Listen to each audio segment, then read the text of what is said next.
your CIGTV News Update. I'm Donna Bush. Thank you for joining us this Monday evening. The Celebrate Cayman project team held the official launch ceremony on Monday morning. The event officially marks the beginning of the celebration of the Cayman Islands Coat of Arms' 60th anniversary. Premier the Honourable Alden McLaughlin explains the importance of the celebration. I think it's so important that Caymanians and people who have come here and joined us understand the significance of this event.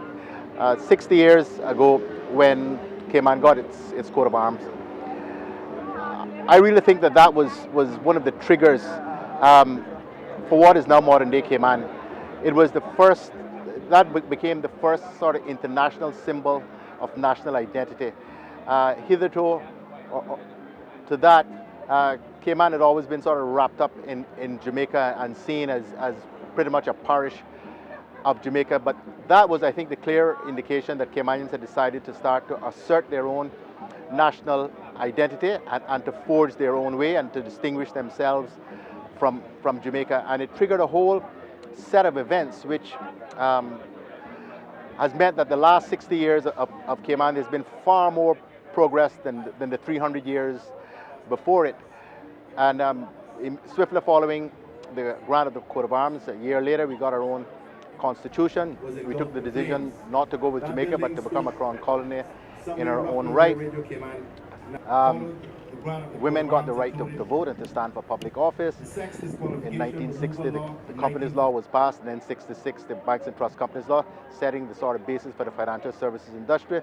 In 1968 what was then Cayman Bracket Airways, the Cayman Islands government purchased the majority shares in that, and that became Cayman Airways, which has been critical in the development of our tourism industry. And then, you know, 1971 we got our own currency. So those really are key watersheds, if I may call them that, in the development of what we know and love as modern day Cayman. And so I think it's so important that that we all take some time, acknowledge the vision and foresight and hard work and determination of those who've gone before us, and appreciate that this Cayman can be even brighter, bolder than it has been in the past. We have a very, very solid foundation.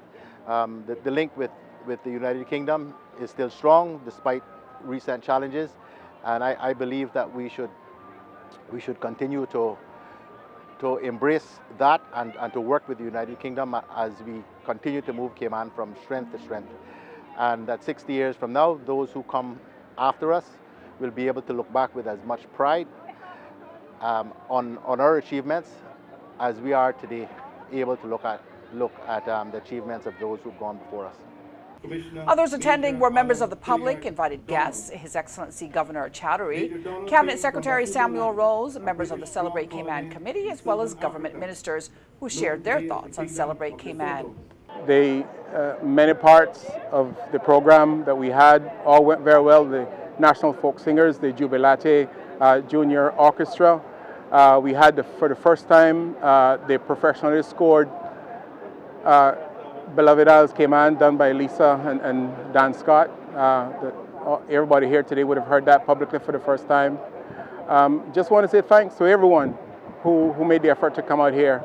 The Premier for piloting this project, for responsibilities given to the Cabinet Secretary, who is actually in charge of it. It's been a wonderful, wonderful morning. I don't know, I can't say anything else. I'm just grateful to God that the weather held enough for us to have it done. Really honored to be here in my official capacity, but more as a Caymanian as we celebrate our history and our culture, something that we don't often do.